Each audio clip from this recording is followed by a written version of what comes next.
Thursday, October 31st.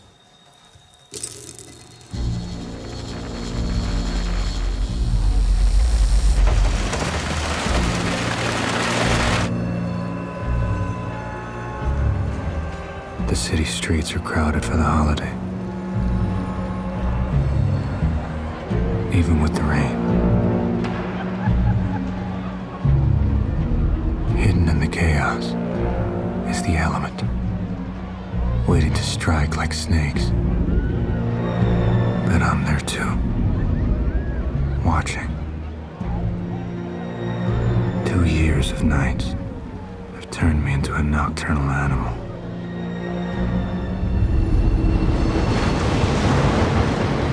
I must choose my targets carefully.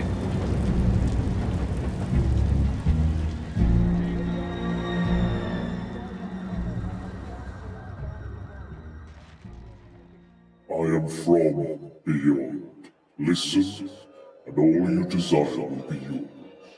Welcome to Spider-Dan and the Secret Doors. Prepare for Prattle.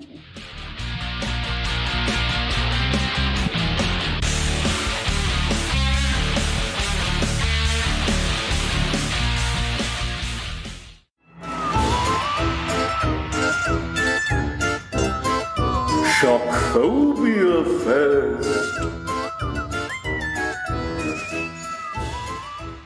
Welcome to Prattle World. I am your host, the ever-amazing, ever-spectacular Spider-Dan, and in this podcast, I spotlight entertainment's best-kept secrets that a mainstream audience may find boring. And welcome to Shockphobia Fest, a month-long celebration of All Hallows Eve's most frightening films and comic spooks. And we have come to the finale of Shockphobia Fest. And I've reunited a rogues gallery of ne'er-do-wells for this podcast. We've talked seasonal Batman films before, and we've talked about some of the very same characters. And we're back, but we've got a Halloween-y type vibe this time round. So returning to the podcast is the felonious feline, Tonya Todd. Welcome. Meow. You're right. We have the bat, the cat, and the penguin again, don't we? That's right. That's right. I'll let you decide who the penguin is, Tonya. Actually, we know who the penguin is. It is our friend Angry Andy of Angry Andy Reviews. He is my favorite fish-eating, disgusting sewer bird man that I love so much, love so dearly. And he'll do very well politically as well. But he spins a mean parasol. He does. He does. He's got style. He's got style. No, I mean, it could be worse. You know, he could be gushing with blood.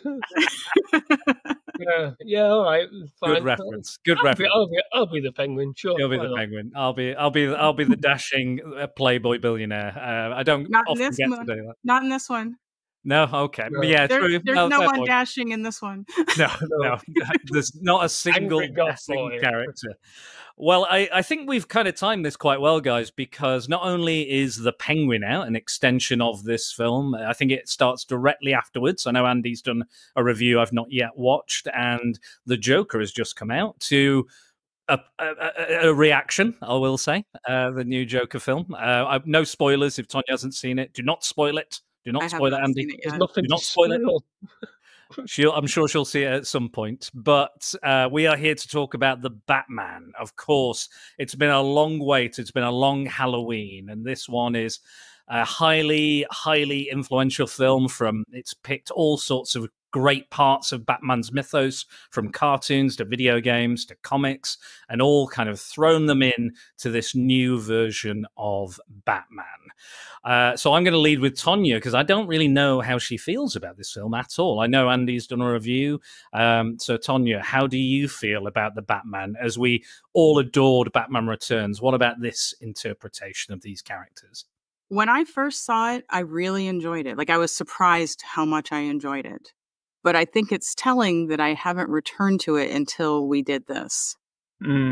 Whereas other movies I would really enjoy, and then I can't wait to go back to the theater and see it again. But I think the length of this just made it too daunting.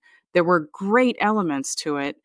but I don't think that it's a solid movie for 3 consecutive hours.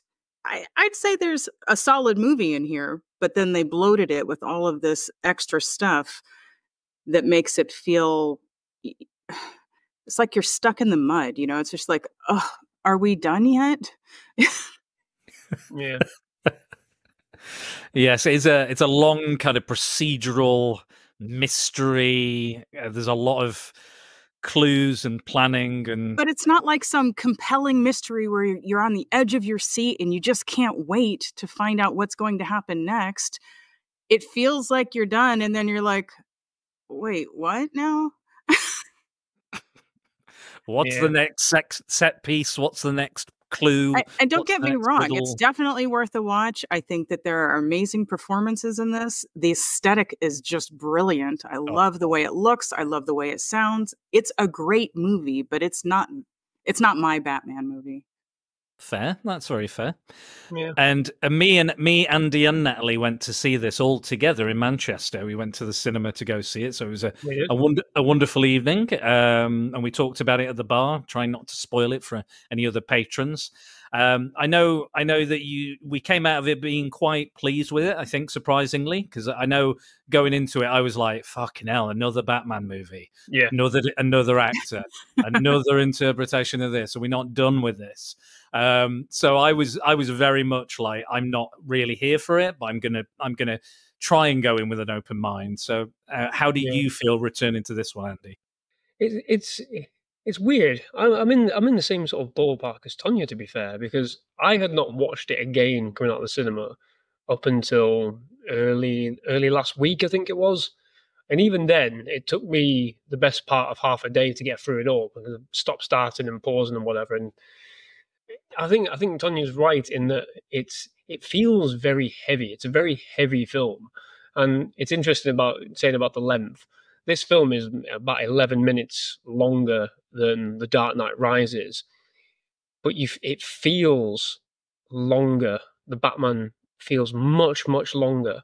I know that a lot of people say that The Dark Knight Rises isn't perfect. It's not, but neither is this film either. And I think they both have not similar flaws, but they have the same sort of structure-based flaws as each other.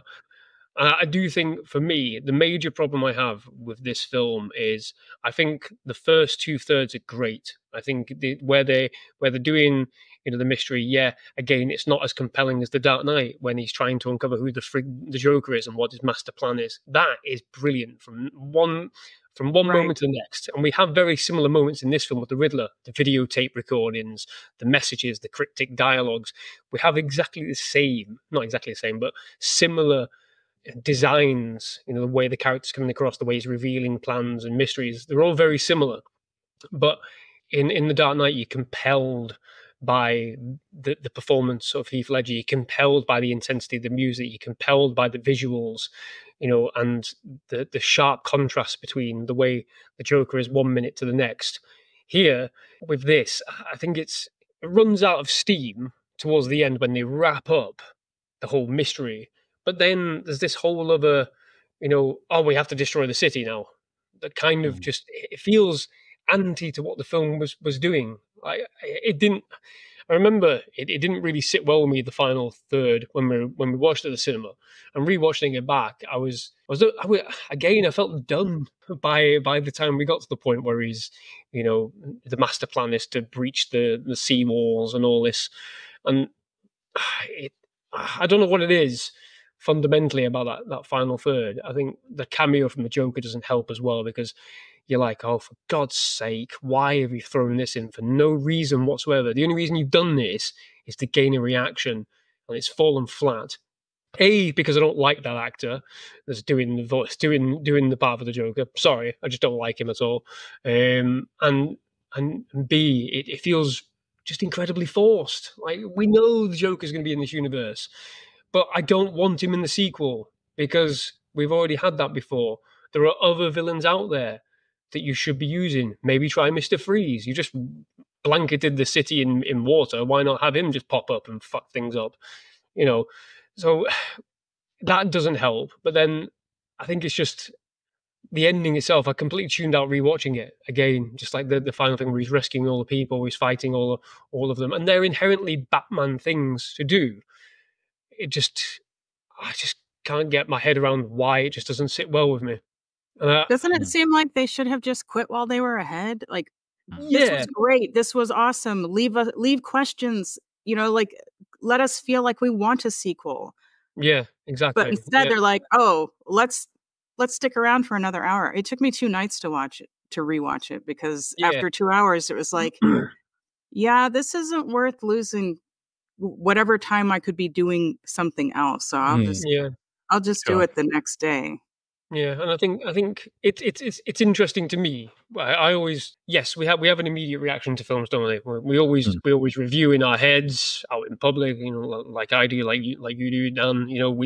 We have reviews, we put them out there, but then they're not sanctified, they're not locked in place for me. They are always fluid, and I think I gave this an 8 out of 10 maybe back when I was still doing scores. I've given up on scores now because, like I said, everything's fluid.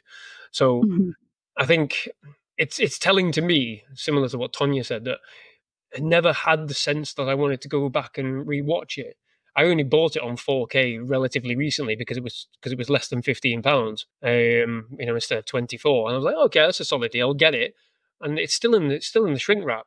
It's still sealed, never been opened, and I bought it because I am a big Batman fan. That compelling to rewatch it. Didn't have that same sense. Like when Batman Begins came out, I was desperate to get it on DVD. When The Dark Knight came out, I watched it 4 times in the cinema, and then I was desperate to get it on Blu-ray. When Dark Knight Rises came out, I watched that about 4 times as well in the cinema, and I was desperate to get that on 4K. So much so that when it came out, I bought all of them on 4K and rewatched them all in one sitting. And I've done that numerous times since. I've rewatched them all over and over again. I've even gone back and rewatched Batman Forever, and that's not a great film. But there's something about it that we could have done that. I don't think this is about what movie is better, because I think that arguably this movie is better than Dark Knight Rises. Like, just film for film, it's a better film. Yeah. But Dark Knight Rises is more compelling. You care more about the characters and what is happening in it. So you're more engaged. So it doesn't matter if the writing isn't as good as this piece. You care more. And that's the thing that makes it feel like a more enjoyable return to film. And I am remiss to really look at them and compare and contrast, but it's an unfortunate conundrum that you have when you do a remake, a reboot, a sequel, a prequel. You inherently do have no choice but to look back and go, it wasn't as good as that. Oh, it was okay, it's better than that. And even if you don't want to, and I don't buy when people say, oh, I don't do that. I can't stand consciously you do. Yeah. Even if you don't decide to do it, you're doing it. Yeah, what I will say is that, again, I don't think this is a very bad film. I think the performances are really good. I think Colin Farrell, I was a bit like, really, is the Penguin? Get out of town. Well, how is he the Penguin? No, actually, he's really fucking good in it. And the show, I've only watched the first 2 episodes, and he's really good in the fucking show. So fair play to you. Yeah, all right, I buy that character completely.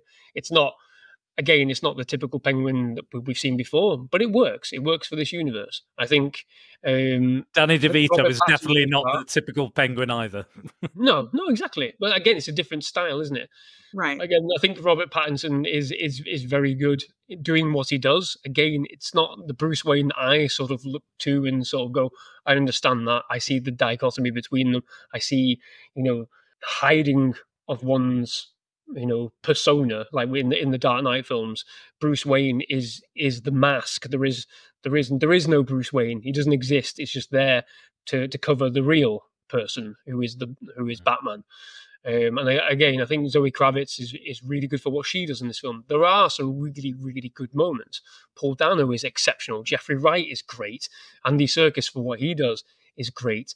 They're all really great performances. There's just weird things about the film that just don't sit right with me and haven't sat right with me, to the point where I'm like, I don't really feel like I need to go back and rewatch it. I mean, there's a great car chase in the film, but that's almost become a staple of every Batman film, that we have a great car chase. If we had the Dark Knight, but it would have been a problem if it hadn't been there. I feel like we would have missed it if it hadn't been there. And they did deliver, and the shots, like the camera shots for that, were brilliant. Yeah, and that's just it. There are some really incredible shots in the film. You mentioned it, Tonya, about the way it's shot, the way it looks. Again, I wonder if a lot of this thing with this film for me is that I don't feel like I'm connected to that Gotham City. I do wonder, because Gotham City is a character in itself. In the Burton films, it's a specific character. In the Dark Knight films, it is very much, a living. This is a real city. This is a very real city. It's a living city. It's Chicago, Andy. It's Chicago. Yeah, exactly. Because the shooting Chicago stuff, it is a real city. Yeah, true. And then the certain other shots make it look like it's a bit of Manhattan as well, especially in Dark Knight Rises, where we see the rivers and the bridges and all that. So they wanted it to be a very real city to keep that grounded feeling. In this film, I've seen some of the comments on the review saying this is the most grounded Batman film there is. I disagree, because that Gotham looks very, very out there as a city. And I wonder if the problem for me is that it is so dark and brooding and angry and aggressive that there is no light. I mean, I know they play with that at the end of the film, that there's light shining through with the flare. It's a bit too on the nose for me, but it's like I need some little bit of light in there.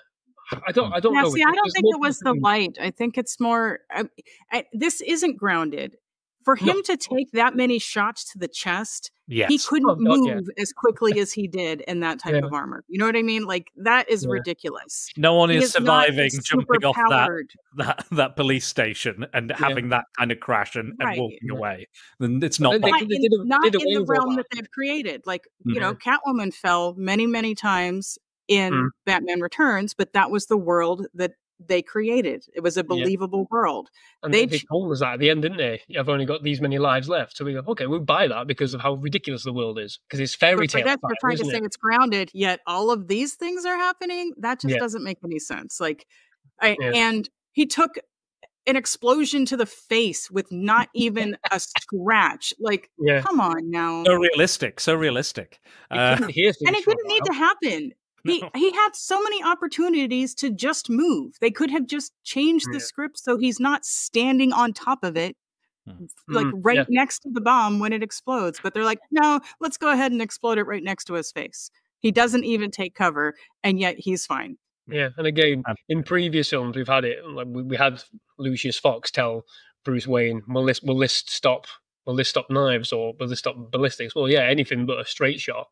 And Robert Pattinson just stood there getting AK-47s to the chest. Like, okay, come on. Yeah. And a shotgun, like, just point blank, basically. Like, just...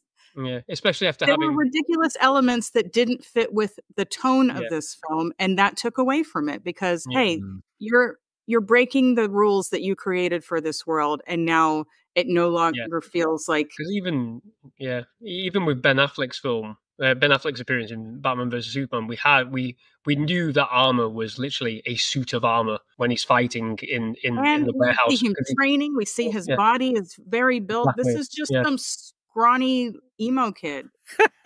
He couldn't walk in that outfit. Yeah. I mean, that's just it. It's such. I'm not saying that to be funny. You guys keep calling him goth. That's not goth. That's emo. It is not the same. I didn't say goth. I didn't say But I'll take that. But again, it's Kurt Cobain inspired. I know that much. The whole. What gave you that idea? They were very subtle about that. I'm surprised you picked up on that. I know, right? I know. But then again, he's walking around looking more like Robert Smith than Kurt Cobain. True. Yeah. Yeah. That's the thing. Like, I love that look. That is that is a thing for me. I absolutely love that look, and he did nothing for me in it, so that's telling too. I don't think I feel quite as strongly against the film as you guys do. I'm not against the film. You know what I mean. I mean critically, more critical than I might be. I just didn't weird feelings about the film. Like, we enjoyed it the first time, and part of that was because we expected to not like it. Probably it's like, why do we need this movie? Why this doesn't seem like hashtag not my Batman, you know. Like, Sure. he is not my Edward. He is not my Batman. Not my Cedric Diggory. My boy. I think because I was coming in, like I said, I was coming in going, yeah, I don't think I'm going to buy this. I don't know, but I'll give it a chance. I'll give it a go. And this is my kind of favorite type of Batman story. Now, if we look at things like Mask of the Phantasm or Under the Red Hood or Long Halloween, you have a vigilante character who is the identity is a mystery. They are a vigilante who kills. Batman does not kill. And usually they have some sort of personal link to Batman or his life or Bruce Wayne, his lifestyle, his world. And usually this mystery kind of drives him away from maybe Gotham PD and his allies and his friends and his family. And then also we have the rogues of Batman's gallery making smaller appearances, but very important, but slightly smaller. They're not the main adversary or the main antagonist. Like Hush as well. Hush is which they reference in this film as well.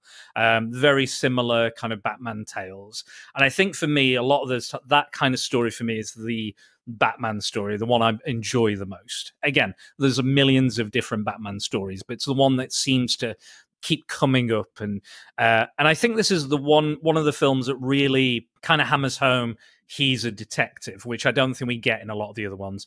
Definitely not in the Tim Burton ones. We do get it a little bit in the Nolan ones. Mainly in the Dark Knight itself when he's trying. Yeah, exactly. When he's trying to figure it all out. Very minimal, isn't it?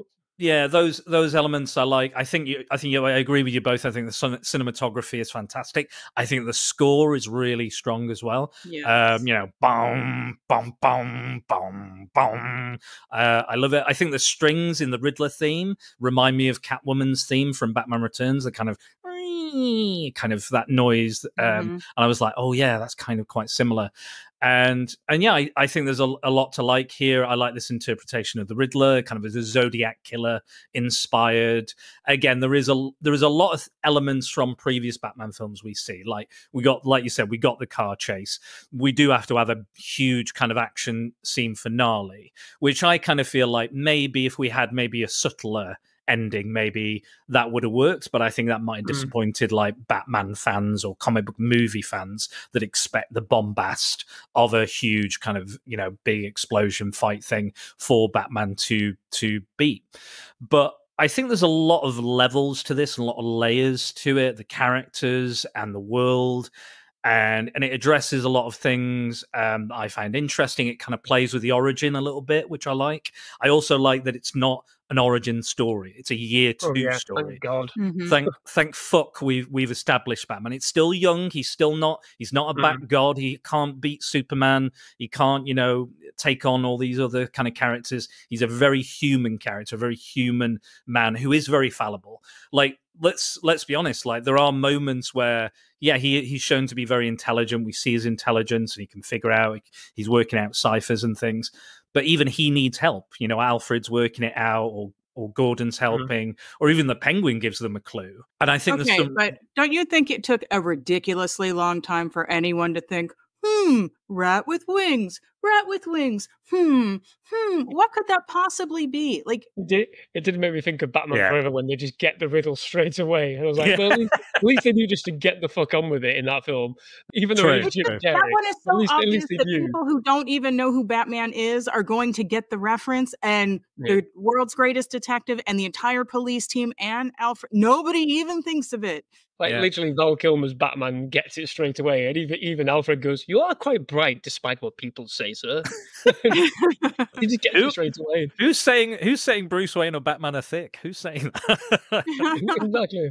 I think that's a joke for Val Kilmer, though. I think it was joke on Val Kilmer's part. True. But yeah, there are some moments when you're like, this is taking a long time for you to just to figure it out. One and one together and get two. Yeah, I'm no master. Too bad there wasn't a conveniently placed officer at the scene to decipher it for him based on his unique knowledge because of his uncle, who just happened to be. And they also left the tool at the scene of the, like, why wouldn't they confiscate that and bring it to the police station when they already have it bagged? Why is it still sitting there? What I like though about what I like about the clues that he doesn't get, he can't understand, is it's showing his privilege and his money, because Bruce Wayne doesn't know that that's a laborer's tool. He's never seen it. That part was great, but how he gets the answer is not. Yeah, I agree. It's kind of ham-fisted and like, oh, it just happens to be here, or like. But yeah, I there agree are too with many you. conveniences for that. Like, for this to be, we're going to continue the movie, and now we're going to have an extra hour because of this. I needed more than a weapon that should have been already tagged and taken to the police station. Yeah. And this one cop who just happens to have the answer here. Like, it was just so badly done. Yeah, there's quite a few ham-fisted things in this, but I thought I thought that those elements are interesting. The kind of signs to show that the Riddler doesn't know. I mean, we've spoiled this already, but I should have done a Tonya Todd spoiler warning at the start. But we're too late. We're into it now. So sorry, guys, if you haven't seen the Batman. Been out for 2 years. Andy, let's not get talking about spoilers again. Let's not start that discussion. But I like it. Amazon Prime, go and watch it. Go on, it's there. Go do it. Or just under 3 hours. Let's be fair, just under 3 hours. Let's be honest. I'm not bothered about the length of the movie. I can sit through and watch Lord of the Rings, the extended versions, in one go with no problem. Just get on with it. Yeah. God's sake. Do you think pacing wise it might have worked better if it was maybe a TV miniseries? Do you think? See, like you could have each riddle could be an episode. That's the thing that I've seen start to be thrown around with the result of the way the Penguin's going at the minute, and with the fact that potentially after this sequel that we're getting, that's going to be it, because the DCU is going to take over. Because James Gunn will have no investment in this, similar to Joker, Foley, and Duh. He has no investment. Forgive me. I just don't like that film. But yeah, he has no investment in either of these properties. These properties are locked in place due to promises that Warner Brothers made because of how successful the Batman was and how successful the Joker was.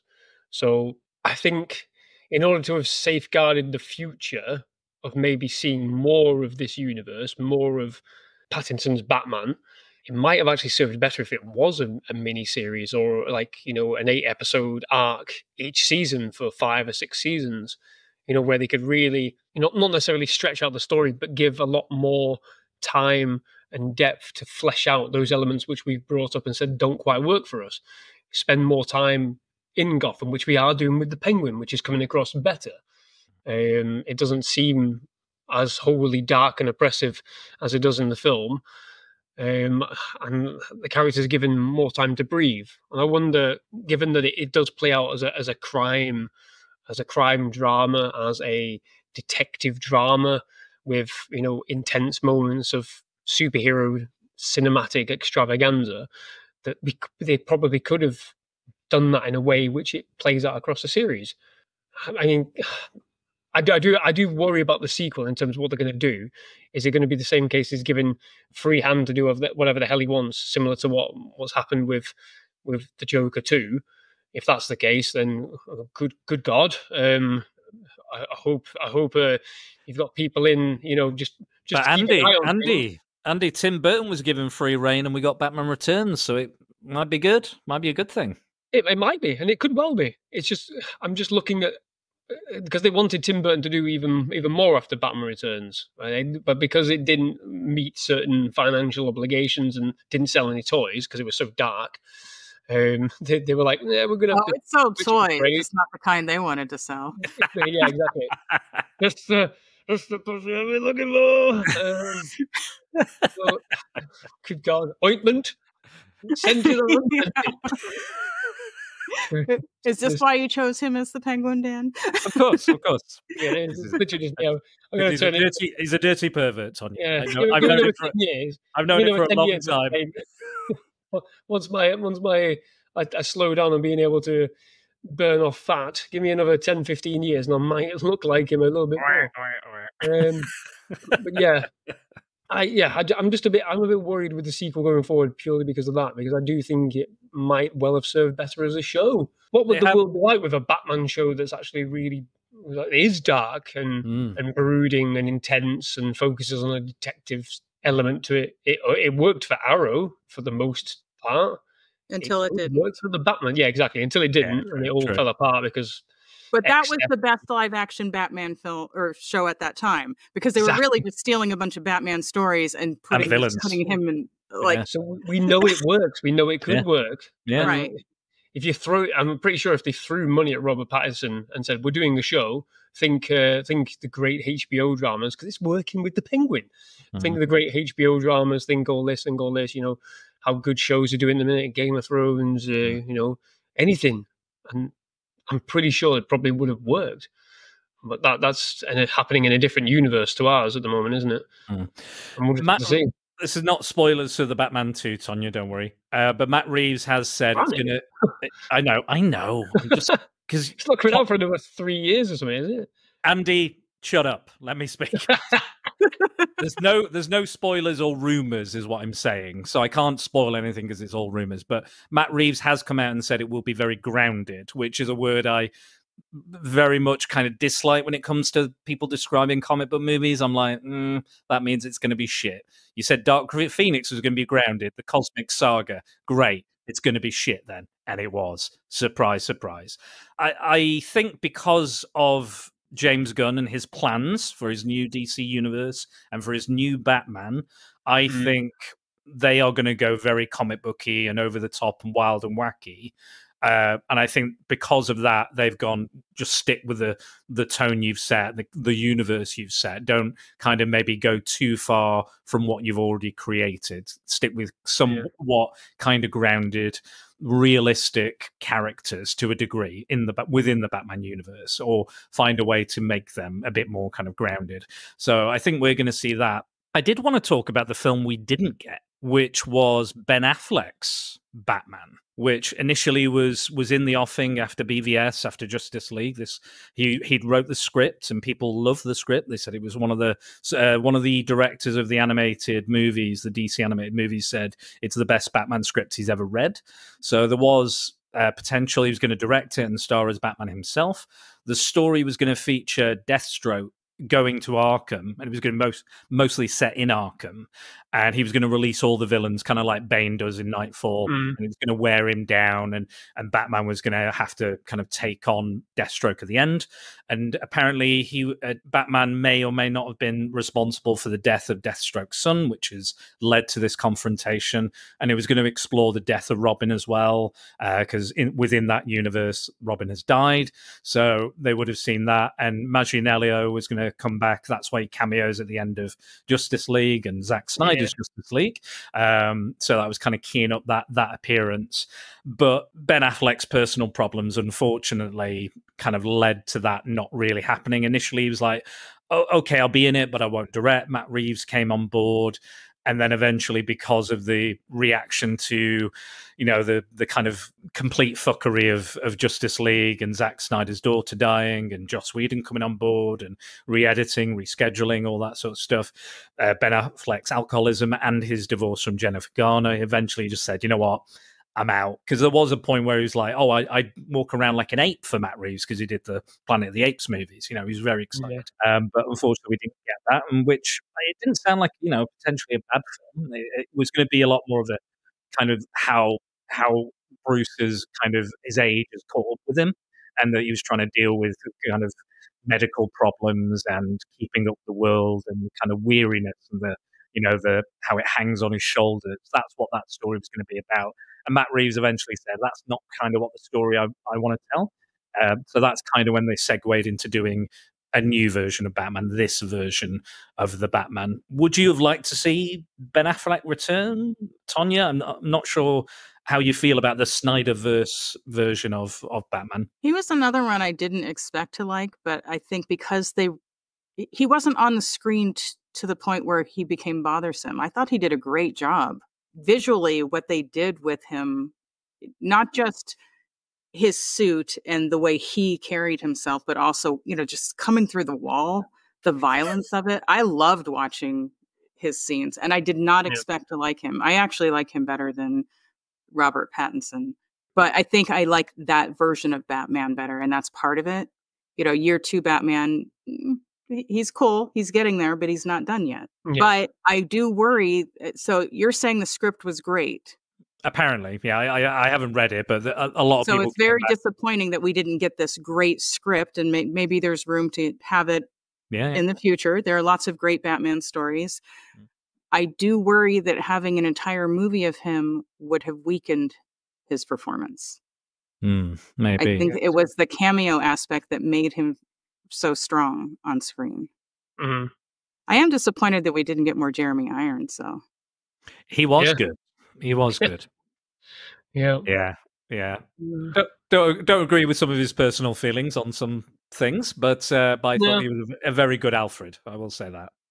I agree. I think the raw intensity and absolute power managed to take you out of what was an absolutely dreadful film in Batman v Superman. Again, I watched that when I was in Florida with the missus, and we were just like, good God, what a slog that was. But hey, when he beat all those guys up in the warehouse, that was fucking spectacular, wasn't it? Right, yes. It was. Because it was literally like we've seen Batman fight many people before. We've seen him batter absolute, goons to smithereens.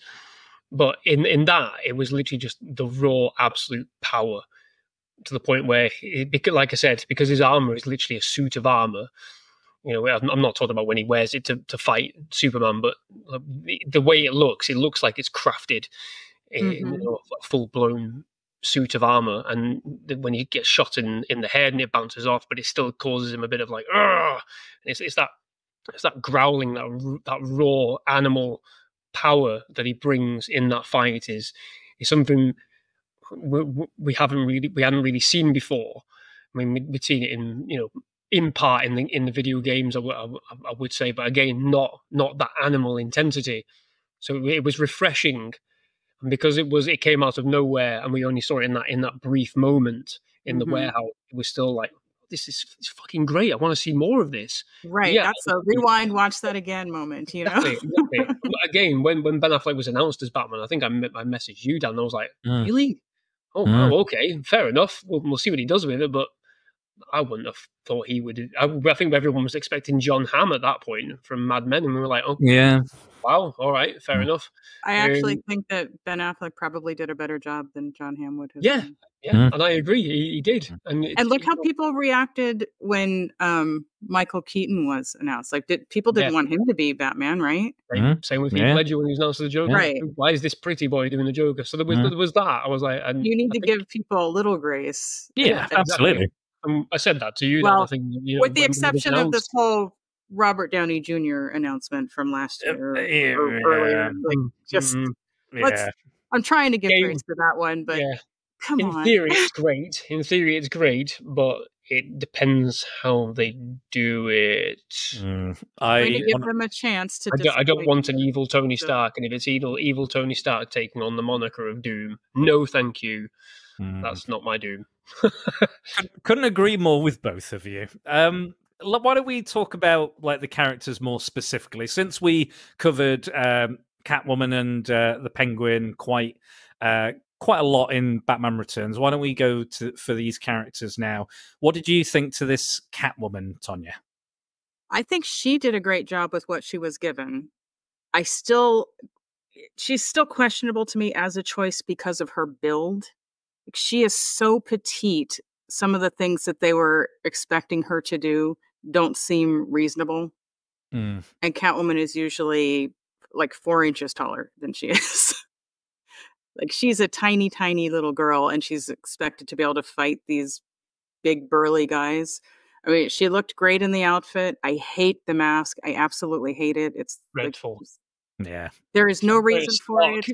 People have made the argument, oh, well, she doesn't have money. Well, she had those boots, and those are not cheap. And guess what? She's a thief. She could steal a better mask, or she could steal something to have a better mask made. I just don't accept her finances as a reason why she had to wear that awful mask. Like, it's just not okay.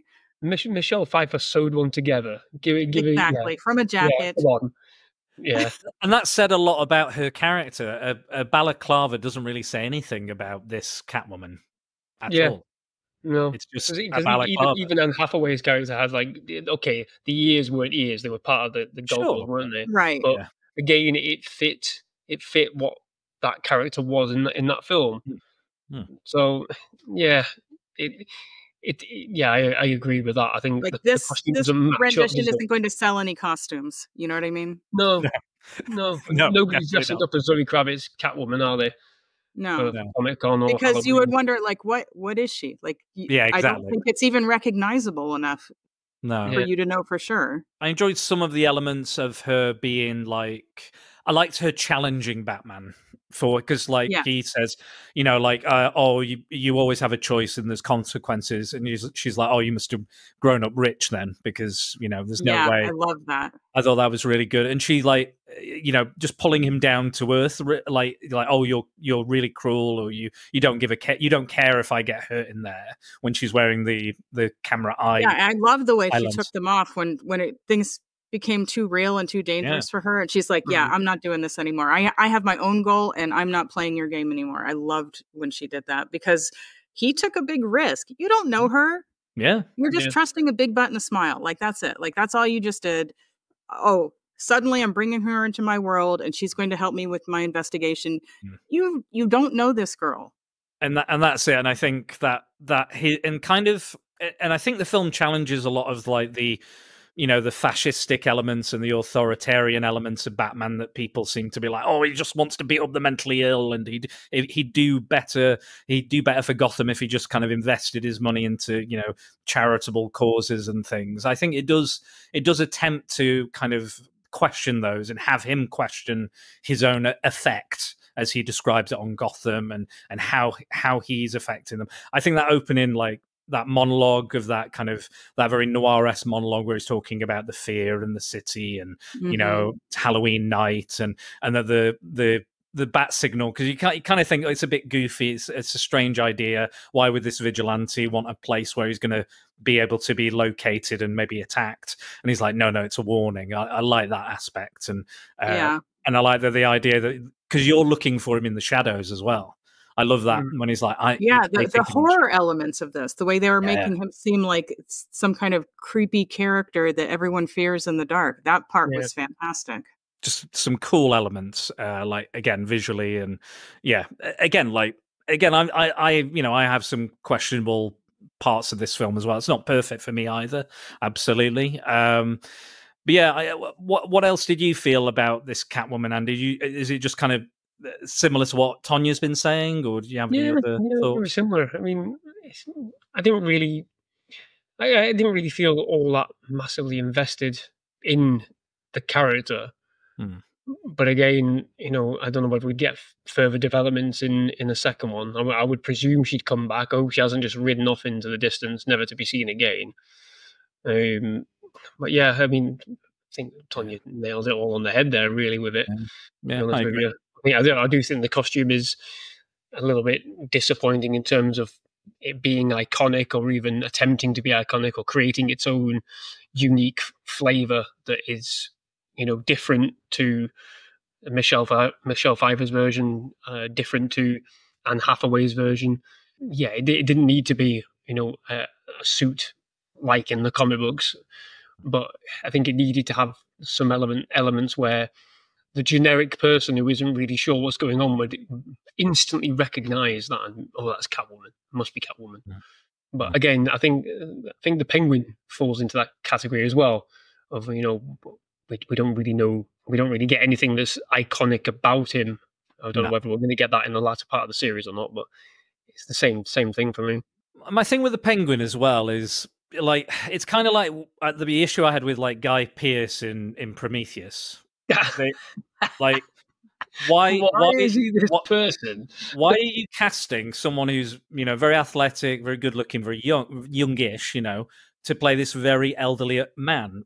Why are you casting, like, Colin Farrell, who's very, you know, charming, good looking, very well built, to play this fat waddling penguin man. Like all the don't get me wrong, I think the prosthetic makeup is incredible. He's unrecognizable. He even freaked out his own son apparently. And it looks more real than so many other prosthetic faces. Like usually it's so obvious. Like look at the Joker. Even just a partial view of him, it looked terrible.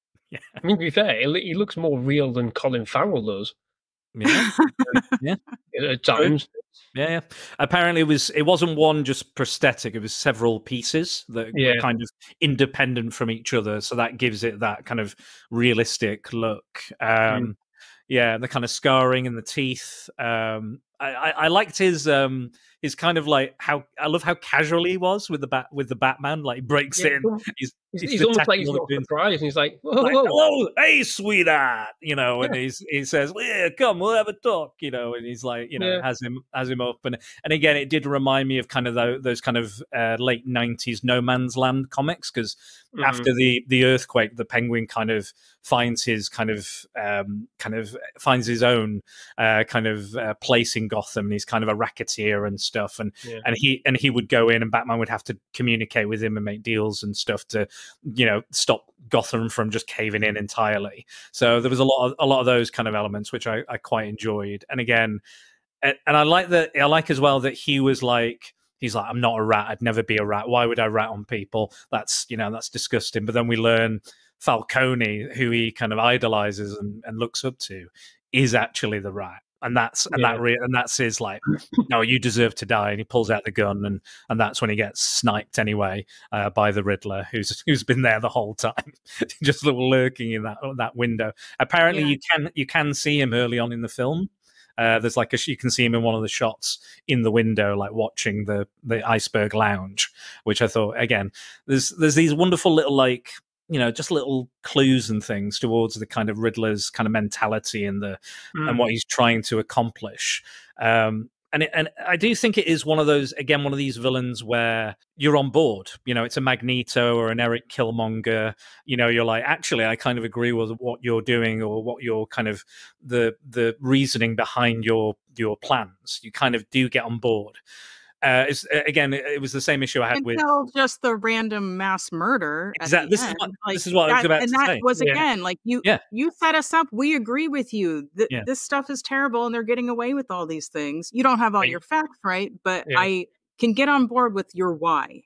Yeah. And then the random killing for no, like, okay, now but this is what they did in Captain America and Winter Soldier. They had a villain who had a very believable backstory, a reason for doing what they were doing. They weren't just pure evil. But then we get to a point where we can't, they're still the villain, so we can't agree with them. We can't be on their side, so they have to murder innocent people for no particular reason. And I think that is one of the issues that I have with the finale, is even though, again, his main objective is the corruption and trying to bring it all down and to stop, like, Falcone being controlling and ruining lives and everything. But like deep down, he is an egotist. You know, he has a huge ego, the Riddler, because the second he says, "Oh, I'm going to be remembered," the Batman goes, "Okay, you're nothing like me. This is about you and you being remembered and you being something special. You weren't about, you know, destroying corruption. This was just part of your plan." It's just the incel army. Yeah, exactly. It was the notoriety. He wanted the notoriety. That's when he starts going, you know, you're sick, you're deluded. Because up to that point, he's kind of like, you know, they are kind of, you know, and that's why the Riddler sees him as, you know, a friend, you know, an ally. You know, it's there's something there. But then that's the moment where he knows, and that's when that interrogation twists, because he goes, "Oh no, it is about you.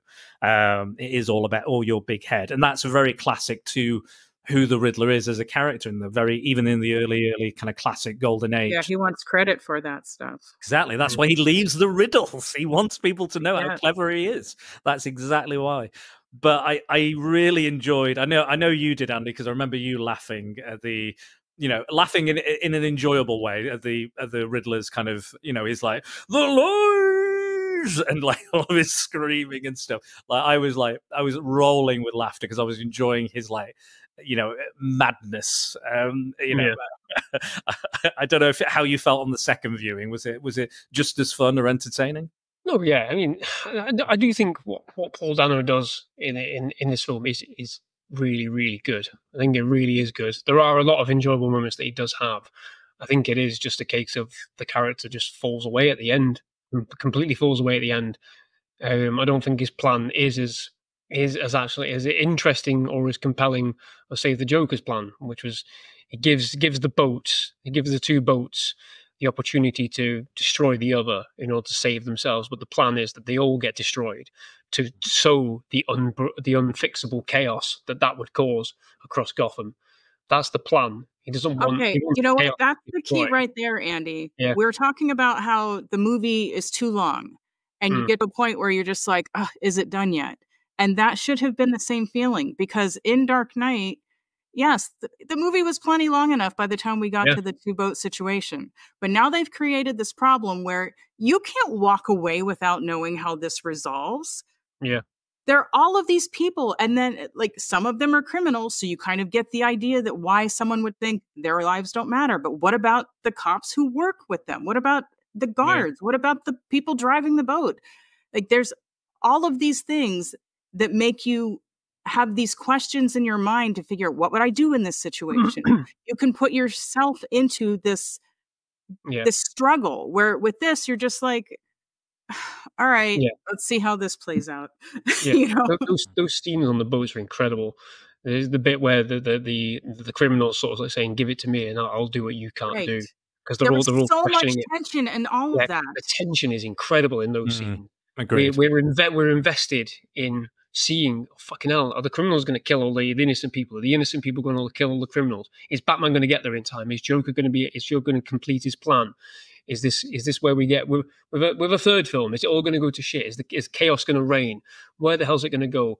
We're invested so intensely throughout that final third of the film, racing to get to the conclusion to see if Batman wins and solves the master plan.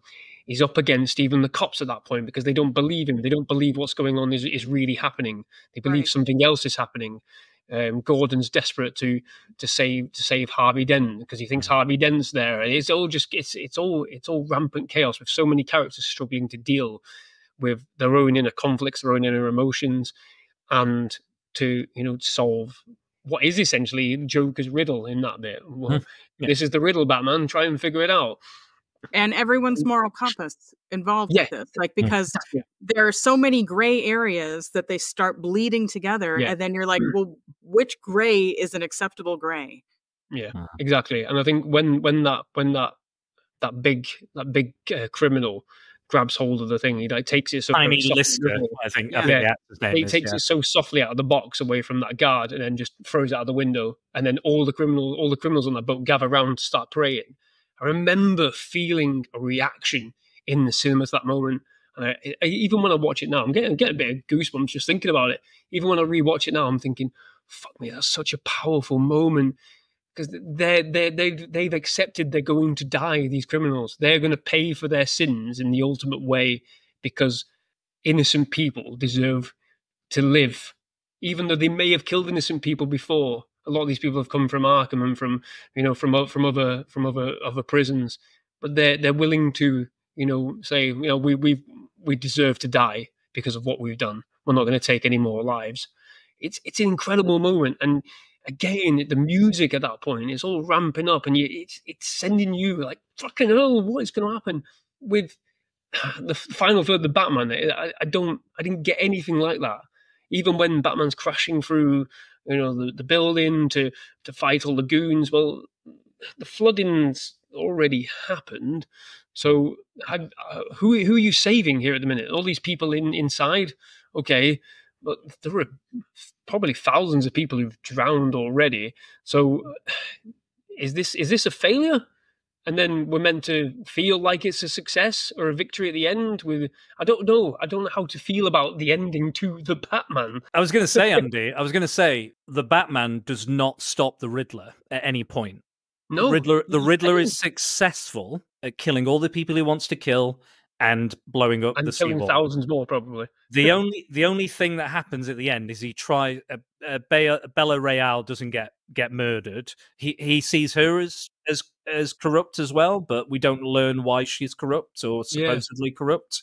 And he's been right about everybody else. So is she actually corrupt or is she not? We have to assume she is. Yeah, because but then he's been correct. She gets the opportunity to redeem herself. Is that what we're suggesting happens? But even then, we're still Gotham is still dealing with the loss of potentially thousands of people. And we've seen it before in Batman. With the earthquake and with all of this. We've had it where the villains break out. Dark Knight Rises does it, that does a kind of a no man's land thing. Yeah, sorry. The only thing that Batman does is recontextualize the Riddler's plan. He's like, we're going to wash away all the corruption. But actually, Batman says, no, I'm going to lead them out. It's not about vengeance. He hears the guy say, I'm vengeance. And he's like, I can't save Gotham through being vengeful. It's a selfish thing. I need to deliver hope and bring hope. So, and again, however you feel about that, that's what he does. And that's what the Riddler's like, upset about at the end when he's talking to forced ham-fisted cameo number 1. Which I was like, when we were watching it, I was like, you know what, for me, even with that ending and everything, I was like, this is still a solid film, like 8, 9 out of 10. And then the second we got to that, and I went, don't do it. Don't do it. Don't stumble. I looking over to you when you started talking. And I was like, no. Fuck me. I was like, you had to do it. You had to put the Joker in there in some capacity. And people call like the Riddler a poor man's Joker and stuff. And again, you've made him look like that because you put him in there. Yeah.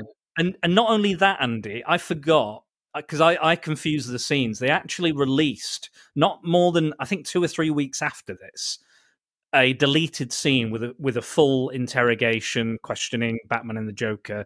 A whole scene. They released it publicly before the DVD came out, before the Blu-ray came out, before the 4K came out, because they can't help themselves jamming the Joker into our faces at every opportunity.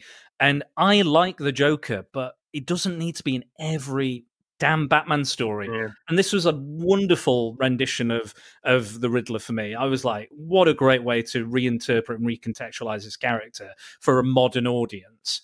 And still, they just stole his thunder. Not only did Batman steal his thunder anyway, but now it's doubly stolen by the Joker appearance. Yeah. Have any other villain at that point? Any other villain? Anyone gallery. I would have loved just a cheeky Mr. Freeze comment.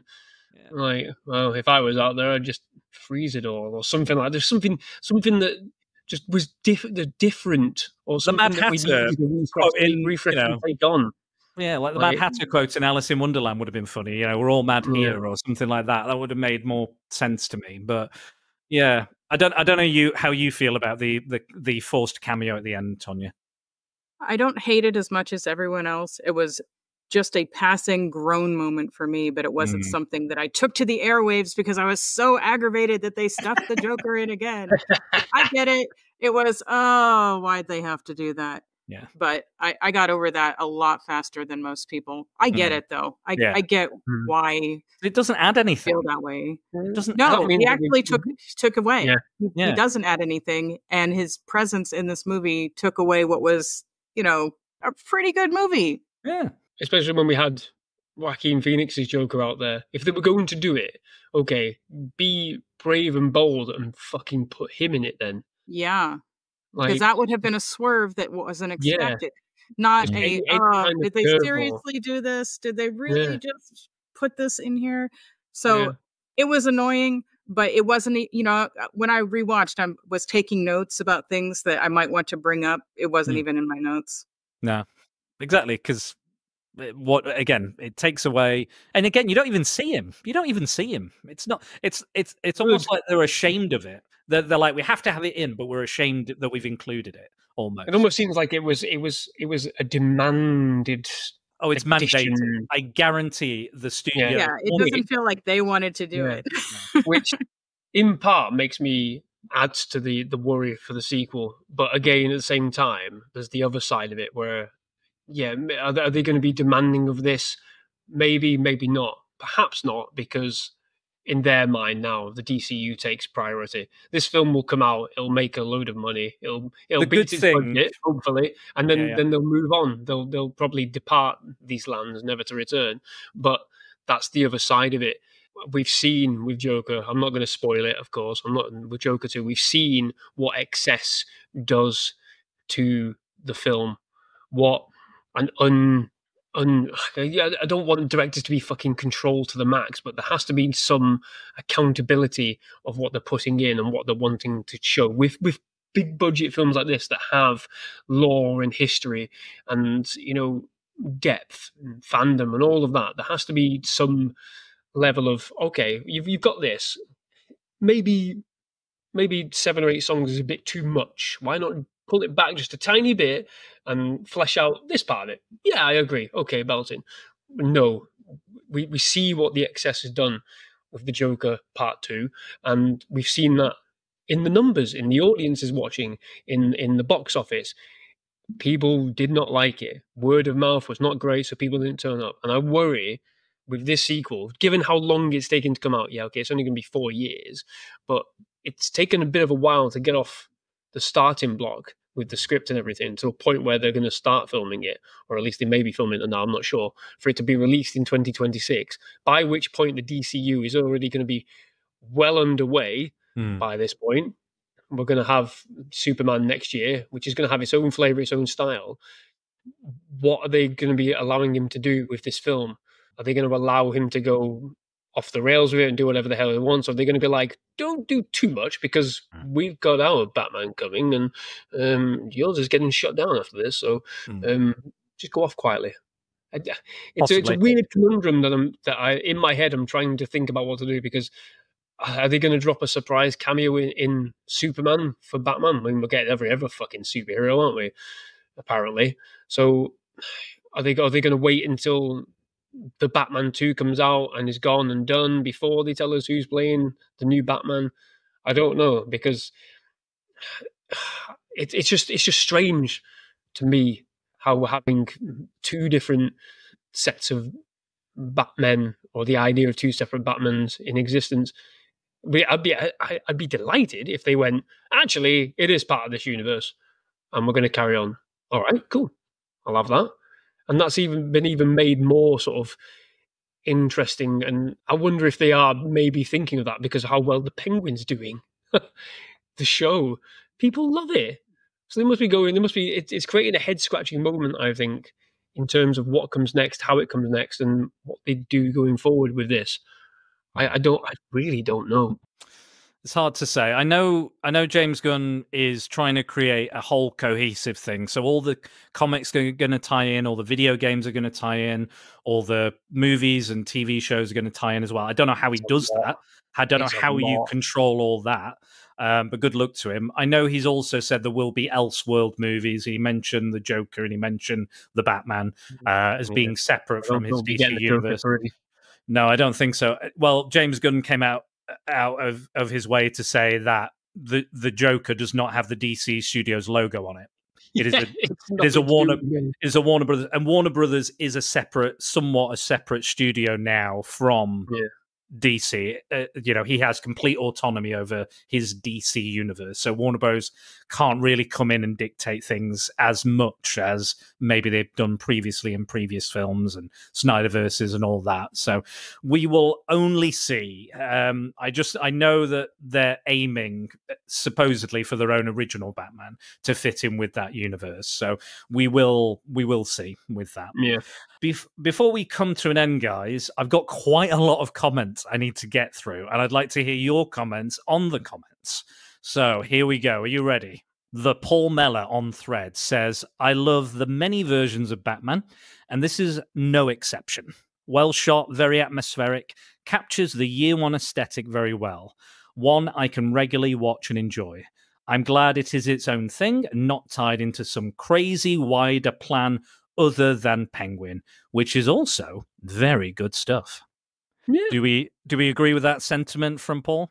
I'm glad he feels that way. I don't have to agree with it. And I haven't seen the Penguin, so I can't speak to that. Glad he's enjoying it. I don't fault anyone for enjoying it. Okay. No. Yeah. Thank you, Paul. Thank you for your comment. He's one of our regular listeners, so I appreciate you tuning in. I know he's been looking forward to this one for a very long time, ever since. Sorry to disappoint you. No, I'm sure he's loving it. Yeah, okay. I mean, we're not singing its praises, even though there are many praises. Yeah. It's just, I think it's that whole second look thing. It's like, I remembered it as being better, you know.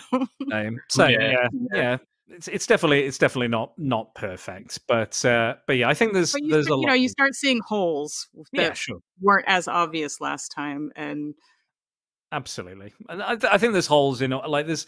I think every version of Spider-Man I enjoy, every version of Batman I enjoy to a degree. There's something to like in these characters and playing around with different aspects and stuff. I'm just glad we didn't see Martha and Thomas Wayne get shot yet again. Thank God. I don't need that trauma porn again. I've not seen it done better than any of the other times I've seen it done. Do something different with it. Maybe they get stabbed one time. Who knows? Have you watched the Harley Quinn series? Bits of it. Okay, well, they do something with that I think is brilliant. Okay, cool. I do need to catch up on it because I did enjoy it. What I did see of, I think I watched the first season. I think, or the second, maybe the second. One season. of my favorite Catwoman ever. All right. Okay then. Well, moving on. Bold statement. From our good friend Mike Burton at Genuine Chit Chat. I thought Batman 2022 was spectacular. I'd say almost on par to The Dark Knight. So my rankings are The Dark Knight, the Batman 2022, then Batman Returns as my top 3. I think Pattinson is the best Batman. I love his down-in-the-dumps young Bruce Wayne. It feels legitimate and close to many of Batman's comic iterations from his earlier days in Gotham. I thought Dano's Riddler was fantastic, bested only by Heath Ledger's Joker. Megan, who famously doesn't like Batman, really enjoyed this movie too. She said if Heath Ledger's Joker was in it, it would be her favourite Batman movie. She said The Dark Knight has the best villain, but Batman 22 has the best Batman and Bruce Wayne. The Joker post-credit scene is a waste of time, and nearer the end it feels as though Batman is literally invincible, which does take away from it a bit. But all of the performances are amazing. I especially like Zoe Kravitz's Catwoman. The visuals and aesthetics of the film are great too. My concern is the next movie won't address the flooding at the end enough, and that the studio will get greedy and will demand more villains. I think most of the best superhero movies have one villain, sometimes two. More than that rarely works, unless it's kind of an ensemble movie. But yeah, I wasn't sure when it was announced, but it's the only DC thing I've even been remotely excited for, and even have enjoyed since Birds of Prey, really. There we go. That's Mike's feeling. He wrote a whole blog post. Yeah, I'm going to say that's a lot to take on board. Yeah. I mean... any comments to his comments? It seems to be a lot of things we've already talked about and discussed and agreed with. I mean, I don't agree that this is the best Batman or Bruce Wayne. Like, I don't like his Bruce Wayne at all, and I think that they could have done a better job of showing these emotions with him. There needed to be a bigger distinction between them, and I think there was a missed opportunity for him to learn that, hey, you have power in this persona as Bruce Wayne that can help Batman. And I don't think they had an opportunity where they could have shown him learning this. Like, okay, he doesn't have to have that playboy billionaire aspect yet, but maybe give hints of what's going to bring him to it. And instead, he just shows up looking lost and lonely at the funeral. Like, come on. Actually, Bruce Wayne could have solved all of this because... he had the files. Done something. Basically, if he had the files for the what's the program, the kind of charitable fund. I can't remember the name. Renovation. the resilience thing, like whatever that was. Whatever that RE word was. But he had those files locked away and he's not even touched them in his decaying manner. But also, he had an appointment with his accountant at the start of the film, which he ignored because he was dealing with this Riddler thing. But it also, again, kind of like a Sherlock Holmes thing, the two cases are tied together. So if he had the meeting with the accountants, he could have gone, oh yeah, there's something odd going on with this charitable fund. It's plummeting. We're losing money out of it. So if he'd spoken to those accountants, potentially he could have solved the problem before even Batman could. And I would have loved a moment at the end for him to recognize that, for him to realize that this isn't the only way that I can be helping this city. Yeah, Bruce Wayne doesn't learn anything in this film, does he? I think for me, he doesn't learn anything. Whereas if you look at, I don't know, Batman Begins, for example, he learns how to accept and embrace it from the beginning to the end. I mean, at the beginning, he's a brooding, moody wanker in the middle of some he has growth. Mountain range fighting prisoners because all he thinks he knows how to do is to brawl and to get stronger in that way, where he's not using his head. And by the end of the film, he is using his head. So, yeah, I don't agree that this is the best Batman and Bruce Wayne. I like how weird and kooky Michael Keaton's Bruce Wayne is. I think it's an intriguing dynamic to have. You've got a very gargoyle-ish, stoic, static Batman figure, and then you've got a weird, kooky, all over the place Bruce Wayne. I like how broadly different they are as characters. And I think with the Dark Knight trilogy, you have, like I said earlier on, Bruce Wayne doesn't exist. He's not a real person. That is the mask. You know, Rachel says at the end of the first Batman movie, this is not you. This is not your real face. The real face is, you know, who you are underneath. It is Batman. That's who you are. So I like that aspect more of Bruce Wayne. You know, more than any of them. And again, Affleck's Batman, we didn't really see enough to really comment on it. No, I'd say there's not much distinction there either between his Bruce Wayne and his Batman. Really, he's just angry and vengeful all the time, isn't he? But that felt like it was because at this point he just doesn't care anymore. Yeah, exactly. We know the experience, and I don't know that that's going to be clear for a viewer who hasn't read Batman and seen all the different versions of him. But at that point, it seemed like he just no longer cares about that persona. Yeah. I agree. Dave Horrocks, he says, I thought it was decent at the time, but it's gotten worse in my memory as time has gone on. Every iteration of Batman tries to be darker and grittier, and the character is a Republican's wet dream. Basically, a rich white bloke who goes around. I read that, yeah. Basically, a rich white bloke who goes around beating the crap out of street-level criminals. One of the early trailers, which showed him punching someone in the face on the floor repeatedly, and finishes, I'm vengeance, seemed highly tone deaf at the time when police brutality was in the spotlight. I do love The Dark Knight, but I am also yearning for back to a time of a more groovy Batman. And he's posted a GIF of Adam West surfing as Batman in his shorts. So so we know what it's coming. It's coming, Dave. You're gonna get your a version which is most likely lighter. Maybe we'll get him in the blue and grey. You never know. Yeah, so long as it's not as fucking goofy as Batman and Robin. No bat nipples. No bat nipples, no neon lights. Just I again, like I said before, you need some levity in there. You need some light. I'm not saying the Dark Knight trilogy had levity and light. It came through different ways, but there needs to be something in there. Doesn't know whether that comes from Batman himself or the villains that he's surrounded by. Then maybe you can create that. Because again, we had that with Batman Returns, didn't we? The levity and lightness was created by the ridiculousness of the villains and how they came across. All three of them, Shrek, fucking Penguin, Catwoman, all of them interacting between each other and then interacting with Batman created that sort of weird levity that was darkly gothic and completely sexuality. But it works. It was fun. It's interesting. It's hilarious. So because those films aren't really about Batman to a degree. They're more the focus is on the villains and the kind of wacky, zany adventures they have. Yeah, fair point. Get ready for another long one, guys. Here we go. Math. I really enjoyed it. Pattinson's Batman and Bruce Wayne was good and young and still learning the ropes of what he can do. Although, yes, he has suit and gadgets, some of it still feels real in the real world. Having his slightly souped-up car, not like the tank or the Batwing in the Nolan films. Dano as the Riddler was spot on for the creepiness. He does a great job in these roles, and again, this is the right amount of villainness, if that's even a word.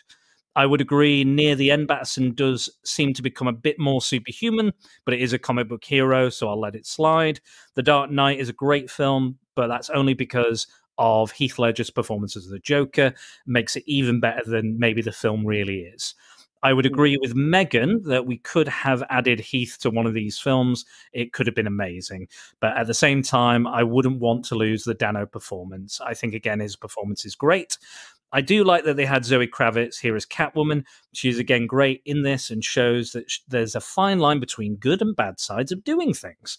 And the fact of the relationship between the cat and the bat, but also shows that the Batman walks that path a bit as well. I love to see a standalone film if it was just her, as I think there is a lot they could do there, and she seems perfect for it.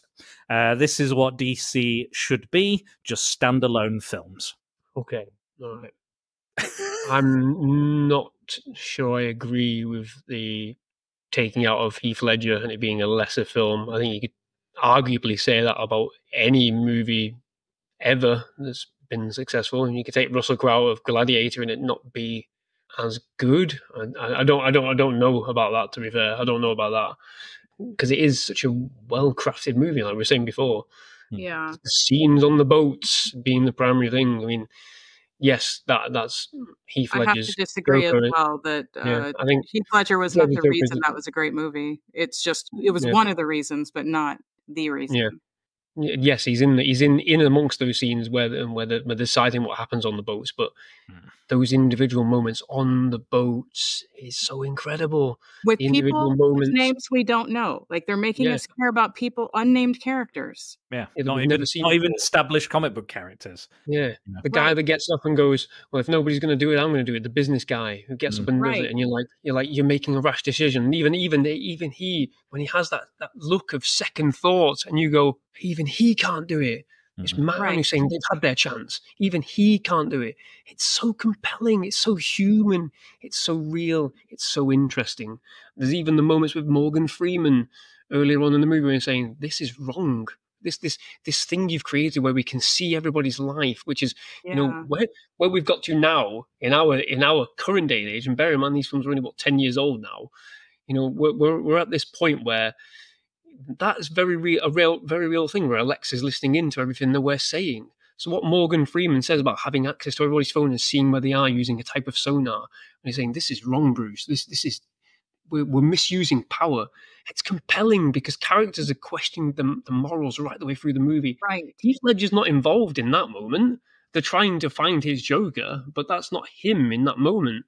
It's showing the desperation that all the characters are going through to try and stop this fucking maniac. And it comes all the way from the start of the movie as well. There's so many moments where where Alfred, Michael Caine, is like, how far do we take this? How far do we go? He just wants to see the world burn. Are you going to be part and parcel to that? Are you going to be the one that goes along with it? What about that moment where he turns up at the wrong warehouse and the devastation on Harvey and Batman's face when they realize that... When they both realize you're not supposed to be here. Yeah, you just need to save her, and then that moment, nobody saw that moment coming in the cinema. No. Absolutely nobody. One. Even if no one could have predicted. Even if you say you did guess it, no, you didn't, because nobody anticipated it, because we get so involved in Batman being fucking right that when it's wrong, we all go, fuck. Yeah, so I with all due respects there, I do massively disagree with that. But again, yeah, I think about this show we're supposed to be talking about the Batman, but I was going to say that this. comment was so triggering because Dark Knight is a more compelling and powerful film. We are more emotionally engaged. This has great visuals. There's so much that's cool about this. The performances are great, but we just don't have that empathetic caring. We don't care as much about anybody in this film as we do in The Dark Knight. We have spent more time talking about the Chris Nolan films than this film, which says a lot, I think. It's not agreeing with Dave, like we want it to be more campy. That's not campy. No. It's just and those are also dark. Like I love the darkness in this and those films. It's not about that. Yeah. There's some quality that is in the writing and just the whole collaboration of those films that is missing here. It's a great film, but it doesn't withstand the test of time, where once you've seen it, you just keep coming back to it and you care about it and you talk about it and you get really, really engaged with these characters, even when you haven't watched the film in maybe years. Yeah, I agree. It's only been 2 years for the Batman. Yeah.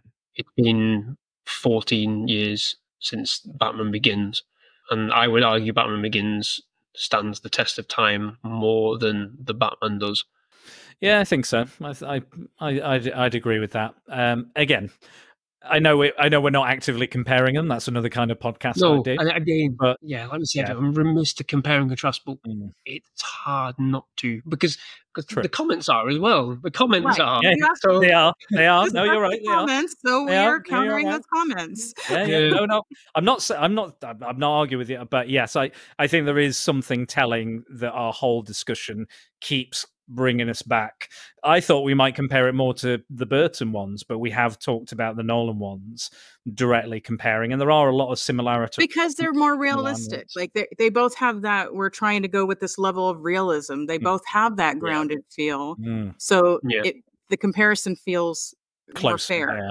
I think they explore similar themes as well, and again, a lot of some of the interrogation scene when that came on, I was like, oh, they're doing the Dark Knight, interrogation thing. They're doing their own version of that. This was filmed during COVID, so I don't know if that had an effect on something, and what have you. Who's to say? But we do have one final comment before we finish off this evening, and it's from Chris Phelps. Surprisingly, he's very rare to comment on these, but he says, "Nothing tops Bale for me. The Dark Knight Rises, my favorite of the trilogy." Okay. I still really enjoyed the Batman on the first viewing. Then Sam wanted to watch it, and I found it slower than I remembered, with not a lot going on at times. I think the cast made the film not necessarily Pattinson. Colin Farrell was a standout with Dano. Zoe Kravitz was really good. I need to go back on it, but never feel I wanted to. Maybe nearer the sequel, I'll remind myself of the story arc. Yeah, that's telling. I think I've thumbs up that on the Discord. Yes. Yeah, and again, like just to echo, I really love The Dark Knight Rises. I really do. I think when it came out and we discussed it, I think it's a combination of, again, the raw characterization of Bane in that just hit me so well, because I was desperate for a good fucking quality Bane after fucking Batman and Robin. Bastards. Just absolutely desperate for it, because I love Nightfall. I loved reading Nightfall. So I'm just absolutely desperate for it. And that, at the time, I wanted the Dark Knight Rises to be that film. I think I came out of it. I remember there was a few discussions we had with Scott and with Nathan, like, well, the ending was a bit off.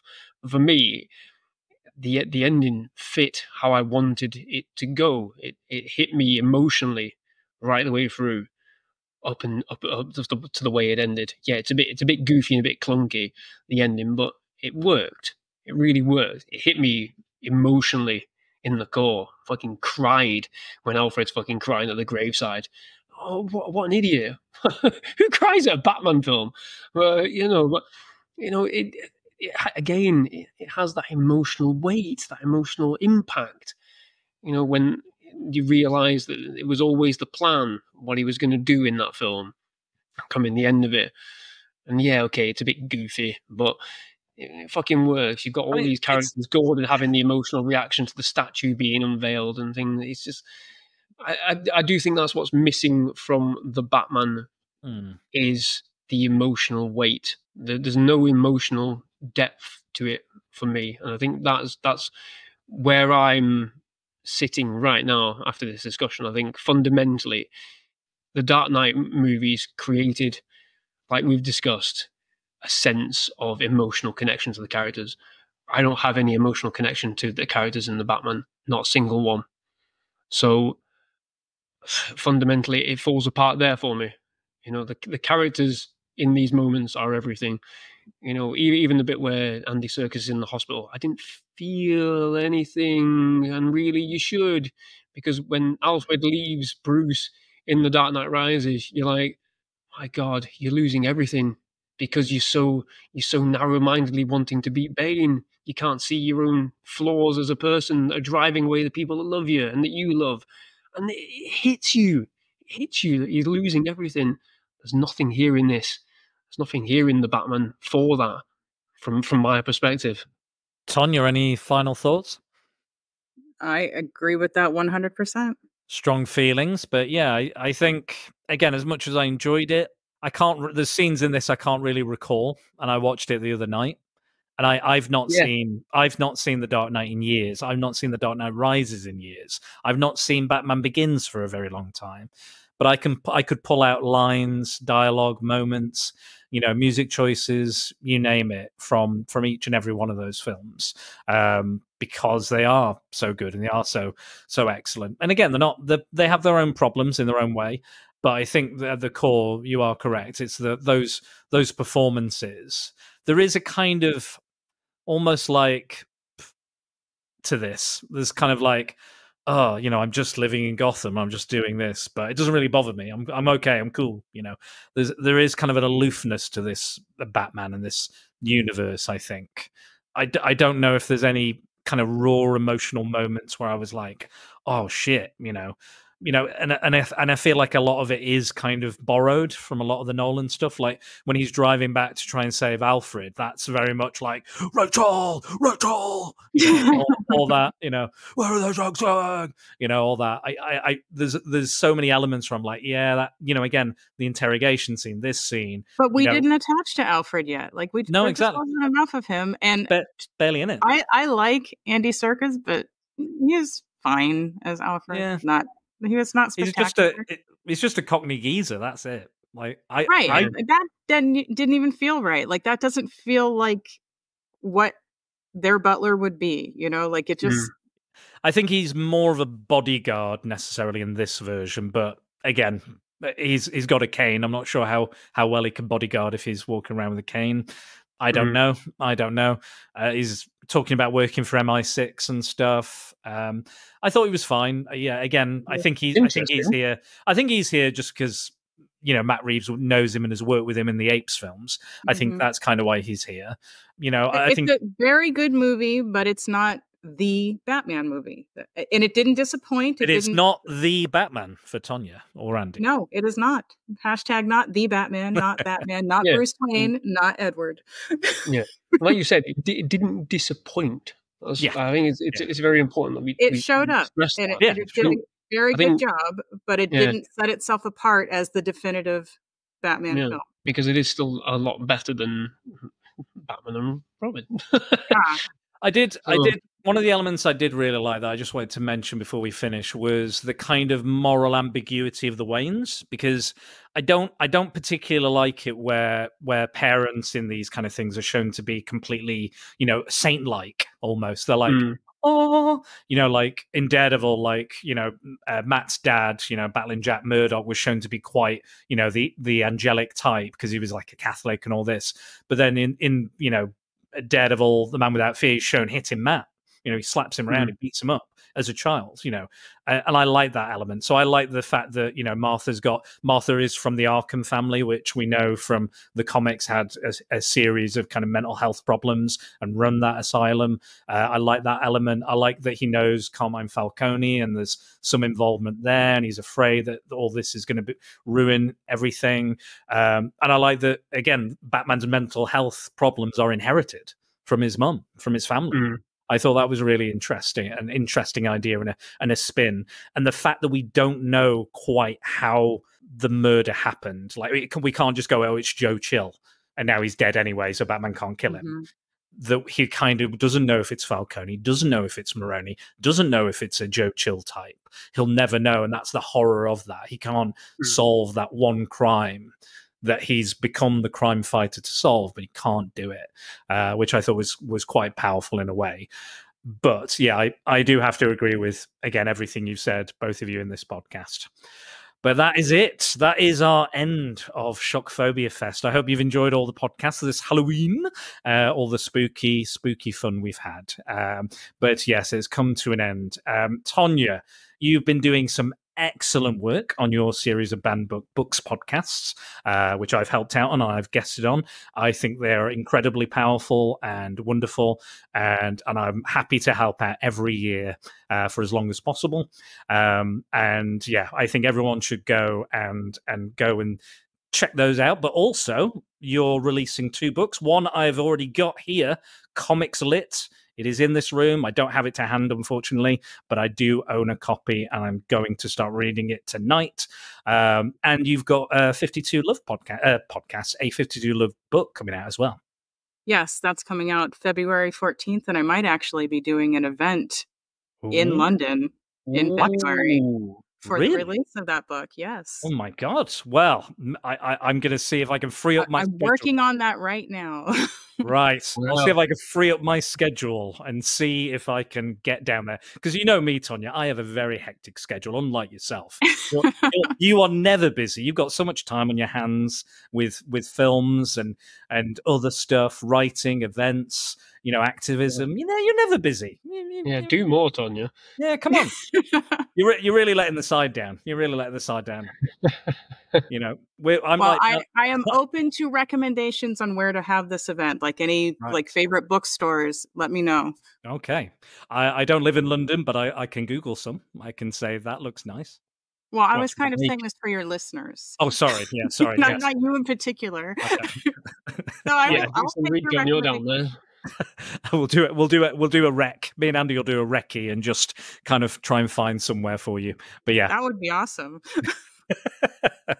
If we can drag ourselves from up north, take and go pictures, down south. Road trip. That's it. We can be like scene scouts. Was it when you're on a movie? Was it like set scouts or location scouts? Yeah, that's the one.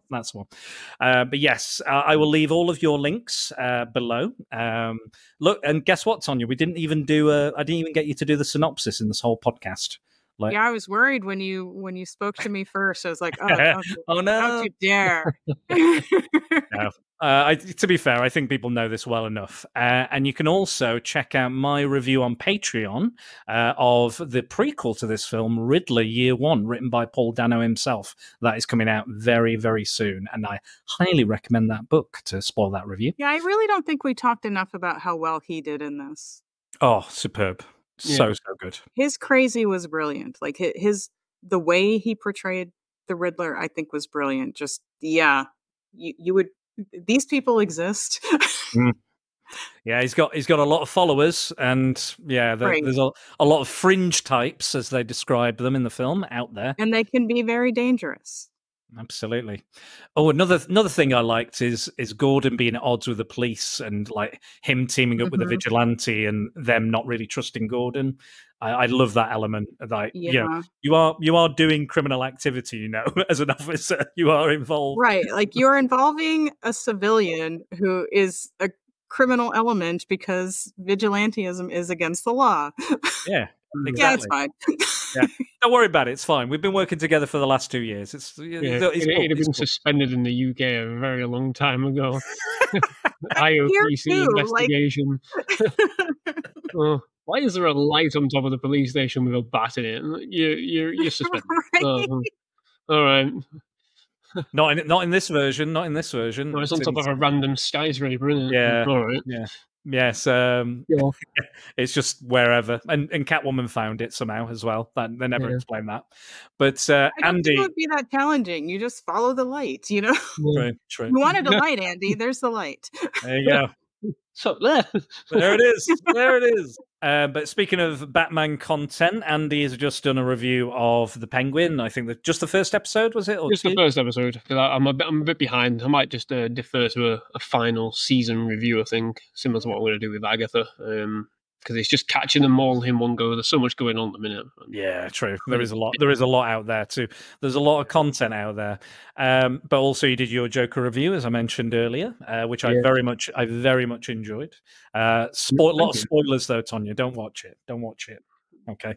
Go and watch it's going to be a while because I've heard enough to know I don't need to see this in the theater. Me too. Yes. Yeah. Can't recommend it at all, to be honest. Again, the length of time it's on versus the reward is virtually none. So you're saying skip it in the house too? Like don't waste my time? Skip everything. Skip it all. If I could talk to myself in the past and tell them not to watch it, I probably would, because it's ruined the What first you're saying is listen to your review and then I don't need to watch it. Yes. There you go. But there are a lot of spoilers in there. I mean, it fundamentally undermines the first Joker for me, to the point where I don't want to watch that one ever again. And I told Andy this a while ago when they announced it. I was like, this is the most unnecessary sequel ever, in my opinion, before I've even seen it. And also, it will ruin the ambiguity of that first film, however you feel about that film. There you go. Do you realize that we have just done the same thing as the Batman, which is we were done, but we're still talking. True. We're guilty. We're guilty of the 3 hours later. Yes, but we're not running that much over, which is a good thing, because usually I run loads over and then I go, oh, I've run over massively. But yes, it's all my fault, usually. Yes, thanks to all my patrons very quickly: Tony Farina, I Am Jack's Musing, Simon Cotton, Paul Meller, Mike Burton, Angry Andy, Tonya Todd, Math, Scott Hodgson, Ria Carrigan, and Sarah Coyne. Thank you for your continuing donations. It is very much appreciated and helps Prattle World keep on turning. Thank you, guys. It's been a wonderful Halloween, and I hope you get up to some more spooky things this season.